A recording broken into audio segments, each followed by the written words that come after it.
20 نومبر 1979 کی صبح جب خانہ کعبہ کا طواف جاری تھا تو فجر کی نماز کے فوراً بعد حرم کے سپیکر سے آواز آئی، اے مسلمانوں، قیامت آ گئی ہے اور امام مہدی کا ظہور ہو گیا ہے۔ ساتھ ہی ہر طرف سے گولیوں کی آوازیں آنے لگی۔ اس وقت 1 لاکھ سے زائد مسلمان بیت اللہ میں موجود تھے کہ اچانک 400 سے 500 لوگوں نے خانہ کعبہ پر حملہ کر دیا۔ 2 سیکیورٹی اہلکاروں کو گولی مار دی گئی۔ اس کے بعد جس کی بھی اونچی آواز آتی اسے مار دیا جاتا۔ احرام باندھے ہوئے مسلمان ڈر گئے اور بیت اللہ میں ہر طرف افراتفری پھیل گئی۔ ان 400 سے 500 مسلح لوگوں نے خانہ کعبہ کا طواف روک دیا اور سب لوگوں کو زمین پر بٹھا دیا۔ یہ تقریباً 40 سال پہلے کی بات ہے۔ تاریخ میں ایک بار پھر خانہ کعبہ کا طواف روک دیا گیا تھا۔ آخر کون تھے وہ لوگ اور اس دن کیا ہوا تھا؟ کیوں خانہ کعبہ پر حملہ کیا گیا اور کتنے دن وہ محاصرہ جاری رہا؟ کس نے خانہ کعبہ کو ان باغیوں سے آزاد کروایا؟ اس آپریشن میں پرویز مشرف نے کیا کردار ادا کیا؟ یہی ہماری آج کی ویڈیو کا موضوع ہوگا اور آج ہم آپ کو اس دن ہونے والے حملے اور بازیابی کی مکمل داستان سنائیں گے۔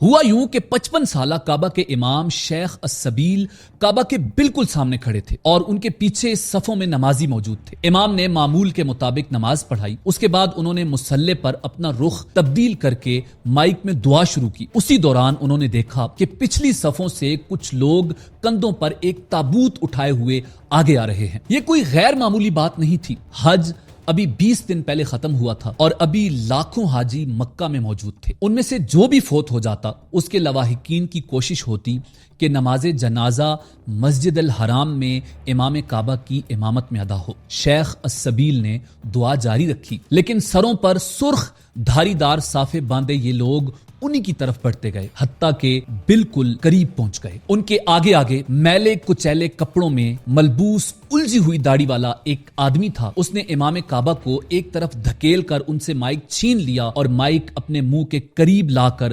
بدوی عربی میں پوری طاقت سے چیخا، برادران اسلام، اللہ اکبر، مہدی کا ظہور ہو گیا ہے۔ اسی دوران اس کے ساتھیوں نے اپنے اس تابوت میں چھپی ہوئی کلاشنکوفیں نکال کر لہرانی اور جوابی نعرے لگانے شروع کر دیے۔ مہدی کا ظہور ہو گیا ہے، مہدی کا ظہور ہو گیا ہے۔ مکمل حملے کے بعد لیڈر جوہیمان العتیبی نامی 33 سالہ سعودی شہری سامنے آیا اور اس نے امام مہدی کی آمد کا اعلان کر دیا اور اپنے ہی ایک ساتھی کو سب کے سامنے بلا کر کہا کہ یہ محمد بن عبداللہ القحطانی ہے اور یہ امام مہدی ہے۔ آپ سب پر فرض ہے کہ اس کے ہاتھ پر بیعت کرو۔ کہا جاتا ہے کہ وہ رشتے میں اس کا بہنوئی تھا۔ حملہ آوروں کی قیادت کرنے والے اس شخص جوہیمان بن محمد بن سیف العتیبی کا تعلق نجد کے ایک مشہور بدو قبیلے سے تھا۔ خانہ کعبہ میں داخل ہو کر دروازے بند کر دیے گئے اور 1 لاکھ نمازیوں کو یرغمال بنا کر مسجد کو اپنے کنٹرول میں لے لیا گیا۔ طواف کعبہ روک دیا گیا۔ اس نے اپنے بہنوئی محمد بن عبداللہ القحطانی کو امام مہدی قرار دے دیا۔ یہ صدیوں میں پہلا موقع تھا جب خانہ کعبہ عام مسلمانوں کے لیے بند کر دیا گیا تھا۔ سعودی حکومت نے فوراً اپنی فوج تیار کی اور ان کو خانہ کعبہ کی طرف بھیجا، مگر خانہ کعبہ کے تقدس کی وجہ سے یا کم تربیت کی وجہ سے وہ بھی کچھ نہ کر سکے۔ اور دوسری وجہ یہ تھی کہ جوہیمان کے گروپ میں موجود سنائپرز میناروں کے اوپر بیٹھ گئے تھے اور اپنی پوزیشنز سیٹ کر لی تھی۔ باہر سے جو بھی فوجی سامنے آتا یا جو بھی گاڑی نظر آتی وہ ڈھونڈ دیتے اور اچانک بڑا حملہ کرنے سے 1 لاکھ لوگوں کی جانوں کو خطرہ تھا جو ان باغیوں کے قبضے میں تھے اور خانہ کعبہ کی بلڈنگ کو بھی خطرہ تھا۔ سعودی حکومت نے میڈیا مکمل طور پر بند کر دیا تھا تاکہ اس واقعے کے بارے میں کسی کو خبر نہ ہو، لیکن وہ اس میں بھی مکمل طور پر کامیاب نہ ہوئے۔ پاکستان میں اس خبر کے آنے کے بعد اسلام آباد میں امریکن سفارت خانے پر حملہ کر دیا گیا تھا کیونکہ ایران کی جانب سے اسے امریکی اور صہیونی سازش قرار دیا گیا تھا۔ پوری دنیا میں یہ خبر پھیل گئی اور وہاں موجود پوری دنیا سے آئے ہوئے عمرہ زائرین میں سے بہت سارے مارے جا چکے تھے۔ خانہ کعبہ پر باغیوں نے مکمل کنٹرول حاصل کر لیا تھا اور جو بات کرتا اس کو گولی مار دی جاتی۔ آپ سوچ رہے ہوں گے کہ اچانک ایسا کیسے ممکن ہوا؟ دراصل باغیوں کا لیڈر جوہیمان العتیبی اس سے پہلے سعودی قومی گارڈ کا اور سعودی فوج کا بھی حصہ رہا تھا. وہ سارے راستے جانتا تھا. اسے ایک ایک خفیہ جگہ کا پتہ تھا. اس کا باپ بھی آل سعود کے ساتھ اٹھتا بیٹھتا تھا. جوہیمان ایک وقت میں سعودی مفتی اعظم کا شاگرد بھی رہا تھا اور وہ کئی سالوں سے سعودی حکومت کے خلاف کام کر رہا تھا اور کئی بار جیل بھی جا چکا تھا. یہ سارا پلان کئی سالوں سے چل رہا تھا. خانہ کعبہ کے اندر اسلحہ مرنے والوں کے کوفنز میں ڈال کر سپلائی کیا جا رہا تھا اور یہ کام اتنے خفیہ طریقے سے کیا جا رہا تھا کہ کسی کو خبر نہیں تھی. اور یوں 20 نومبر کو ان دہشت گردوں نے اپنے پروگرام کے مطابق خانہ کعبہ پر قبضہ کر لیا تھا. تقریباً 2 ہفتوں تک وہ محاصرہ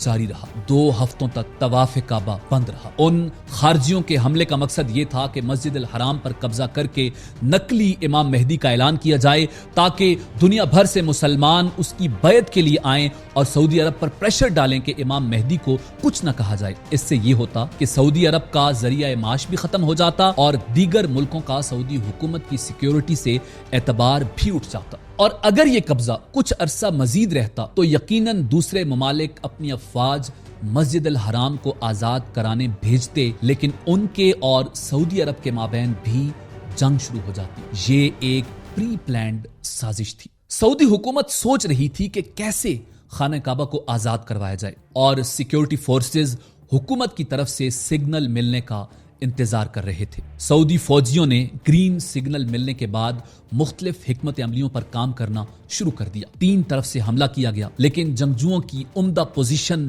اور ڈسپلن کی وجہ سے سرکاری فوج کو بھاری نقصان اٹھانا پڑا اور وہ پسپا ہو کر مجبور ہو گئے. اس کے بعد ہیلی کاپٹر سے فوجیوں کو مسجد کے اندر اتارنے کی کوشش کی گئی، لیکن جنگجوؤں نے انہیں چھت پر اترنے سے پہلے ہی فضا میں بھون ڈالا. اسی دوران کسی کو بن لادن گروپ کا خیال آیا. یہ کنسٹرکشن گروپ چونکہ مسجد کی توسیع کا کام کر رہا تھا، اس لیے ان کے پاس تفصیلی نقشے موجود تھے. اسامہ بن لادن کے بڑے بھائی سالم بن لادن نے مسجد کے بارے میں معلومات فراہم کرنے میں اہم کردار ادا کیا. اب معاملے کی سنگینی کھل کر سامنے آئی. مسجد الحرام کے اندر طویل راہداریوں، دالانوں، صحنوں، تہخانوں اور سرنگوں کا جال بچھا ہوا تھا. اس لیے براہ راست کارروائی سے ہزاروں لوگوں کی جانوں کے نقصان کا اندیشہ تھا اور کامیابی پھر بھی مشکل دکھائی دیتی تھی. ادھر جوہیمان اور اس کے ساتھیوں کی جانب سے مسجد کے لاؤڈ سپیکر سے تقریروں کا سلسلہ جاری تھا.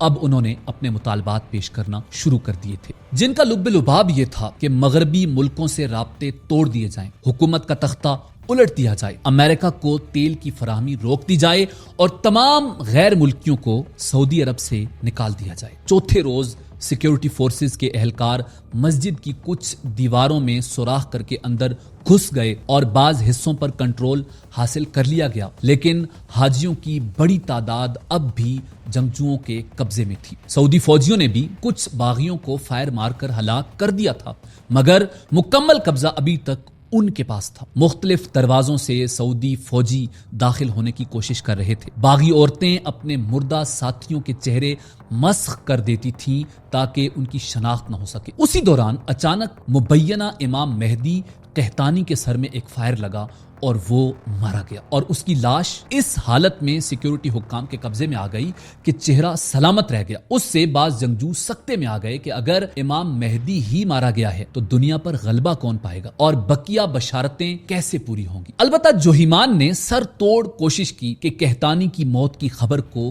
کسی نہ کسی طرح دبایا جائے، مگر وہ ناکام رہا. ادھر فوجی دماغ سر جوڑے بیٹھے تھے کہ باغیوں سے خانہ کعبہ کو کس طرح آزاد کروایا جائے. کسی نے منصوبہ پیش کیا کہ سرنگوں میں پانی چھوڑ دیا جائے اور پھر اس پانی میں بجلی چھوڑ دی جائے. دلچسپ بات یہ ہے کہ پاکستان میں بہت سے لوگ سمجھتے ہیں کہ اس منصوبے پر عمل ہوا تھا اور اسی طریقے سے باغیوں پر قابو پایا گیا تھا، لیکن حقیقت یہ ہے کہ یہ پلان رد ہو گیا تھا، کیونکہ ایک تو مکہ میں اتنا پانی ہی نہیں تھا کہ دنیا کی سب سے بڑی مسجد کو بھر سکے جس کا وسیع و عریض رقبہ تھا، اور حملہ آوروں کے علاوہ حاجیوں کی بڑے پیمانے پر تعداد وہاں موجود تھی جن کی ہلاکتوں کا اندیشہ تھا۔ سعودی سیکیورٹی چیف ترکی الفیصل نے اس موقع پر کہا تھا کہ کعبہ کو بھرنے کے لیے ریڈ سی بھی ناکافی ہوگا۔ جب سعودی حکام عاجز آ گئے تو انہوں نے فیصلہ کیا کہ بیرونی مدد حاصل کی جائے۔ اس وقت امریکن CIA کے کمانڈوز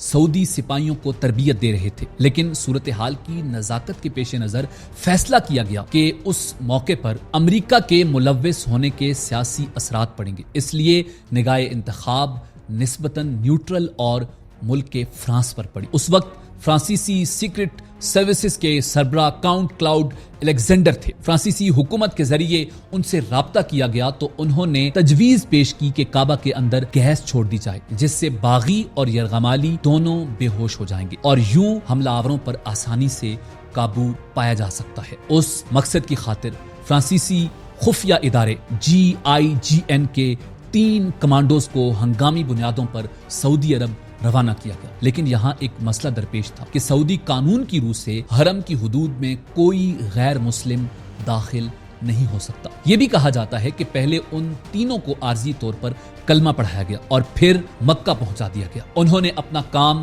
فوراً شروع کر دیا۔ مسجد کی وسعت کا معاملہ پھر آڑے آیا، اس میں دالانوں، صحنوں اور راہداریوں کی کثرت تھی جن میں سے اکثر حصے کھلے تھے، اس لیے گیس کا خاطر خواہ اثر نہیں ہوا۔ لیکن اسی دوران سعودی حکام نے دوسرا آپریشن شروع کر رکھا تھا۔ جو ہی گیس داخل کی گئی اس کے ساتھ ہی ماسک پہنے ہوئے سپاہیوں نے مسجد کی دیوار میں سوراخ کر لیے اور وہاں سے اندر گرینیڈ پھینکنا شروع کر دیے جس سے بہت سے یرغمالی بھی ہلاک ہو گئے۔ اس وقت محاصرے کو 14 دن گزر چکے تھے۔ باغیوں کا اسلحہ، خوراک اور ہمت ختم ہو چکے تھے۔ اوپر سے مبینہ امام مہدی بھی مارے جا چکے تھے، اس لیے بچے کھچے باغیوں نے 4 دسمبر کو اپنے آپ کو حکام کے حوالے کر دیا۔ ان میں جوہیمان العتیبی بھی شامل تھا۔ سعودی انٹیلیجنس کے سربراہ شہزادہ ترکی الفیصل جوہیمان کو دیکھنے ہاسپٹل گئے تو اس نے شہزادے کا ہاتھ تھام لیا اور کہنے لگا کہ شاہ خالد سے کہو مجھے معاف کر دیں، میں آئندہ ایسا کوئی کام نہیں کروں گا، مگر اس وقت بہت دیر ہو چکی تھی۔ He looked up at me and he said, Sir, I'm very regretful. Please can you intercede for me with King Khalid? اس کی درخواست قبول نہیں کی گئی اور اگلے چند دنوں میں جوہیمان کو اس کے 62 ساتھیوں سمیت سرعام سزائے موت دے دی گئی اور یوں اس واقعے کا خاتمہ ہوا۔ 2016 کے دوران اس قسم کی اطلاعات گردش میں آ گئیں کہ پاکستانی کمانڈوز نے بھی اس آپریشن میں حصہ لیا تھا۔ جب جنرل پرویز مشرف اقتدار میں آئے تو یہ بھی کہا جانے لگا کہ ان کمانڈوز میں وہ بھی شامل تھے۔ 2016 میں ایک نجی چینل کے اینکر جاوید چودھری کے پروگرام میں پاکستانی سیاستدان احمد رضا قصوری نے بھی اسی قسم کا دعویٰ کیا تھا کہ میجر پرویز مشرف نے کعبہ سے دہشت گردوں کو فلش آؤٹ کیا، لیکن اس دعوے کی تردید میں دیر نہیں لگی۔ چند منٹوں کے اندر اندر اسی پروگرام کے دوران بریگیڈیئر جاوید حسین نے فون کر کے کہا تھا کہ یہ بات بالکل غلط ہے اور پاکستانی کمانڈوز اس کارروائی میں شامل نہیں تھے۔ رپورٹ کے مطابق اگر پرویز مشرف نے اس کارروائی میں حصہ لیا ہوتا تو وہ اس کا ذکر اپنی کتاب ان دی لائن آف فائر میں ضرور کرتے۔ اس کتاب میں انہوں نے 1979 کے متفرق واقعات تو لکھے ہیں لیکن مکہ میں ہونے والے کسی آپریشن کا ذکر نہیں کیا، بلکہ کتاب کے صفحہ نمبر 65 پر لکھتے ہیں کہ 1978 میں وہ لیفٹیننٹ کرنل بن گئے تھے اور 1979 میں بطور میجر مشرف والی تھیوری تو یہی غلط ثابت ہو گئی۔ اسی صفحے پر آگے چل کر وہ لکھتے ہیں کہ 1979 میں ان کی posting command and staff college میں بطور انسٹرکٹر ہو گئی تھی۔ ظاہر ہے کہ ایسی صورتحال میں ان کی بطور میجر کمانڈو مکہ میں تعیناتی خارج از بحث ہو جاتی ہے۔ وہ 1979 کے واقعات کا ذکر کرتے ہوئے یہ تک بتاتے ہیں کہ انہوں نے سٹاف کالج میں بغیر پرچی کے تقریر کرنے کا ہنر سیکھ لیا تھا۔ کیسے انہوں نے 15 مختلف ملکوں سے آئے ہوئے لوگوں کے ساتھ بڑا یادگار وقت گزارا، مگر اگر مشرف نے کوئی ذکر نہیں کیا تو اس آپریشن کا۔ پرویز مشرف اپنے سید ہونے پر ناز کرتے تھے اور بصد فخر کہتے تھے کہ میرے لیے خانہ کعبہ کا دروازہ کھولا گیا تھا، لیکن یہ ان سے کبھی نہیں سنا کہ خانہ کعبہ کو آزاد کروانے میں کردار ادا کیا۔ یہ بھی کہا جاتا ہے کہ پاکستان کی طرف سے اس آپریشن میں حصہ تو لیا گیا تھا، مگر اس آپریشن کو میجر سید وقار کمانڈ کر رہے تھے۔ اس 2 ہفتے مسلسل جاری رہنے والے محاصرے کے بعد بالآخر مسجد الحرام کو باغیوں سے چھڑا لیا گیا، کئی باغیوں کو ہلاک کر دیا گیا اور جوہیمان العتیبی اور اس کے ساتھیوں کو 6 جرموں کے ارتکاب پر سعودی قاضیوں نے سزائے موت دی، اور وہ جرائم یہ تھے: مسجد الحرام کا تقدس پامال کرنا، ناحق مسلمانوں کا قتل، حاکم وقت کی نافرمانی، مسجد الحرام میں نماز کی ادائیگی کو روکنا، امام مہدی کا جھوٹا دعویٰ، معصوم مسلمانوں کو اپنے مقاصد کے اصول کے لیے استعمال کرنا۔ ناظرین، اسی امید کے ساتھ اجازت دیجیے کہ آپ کو ہماری ویڈیو پسند آئی ہوگی۔ ملتے ہیں بہت جلد ایک نئی تاریخی، تحقیقی اور معلوماتی ویڈیو کے ساتھ۔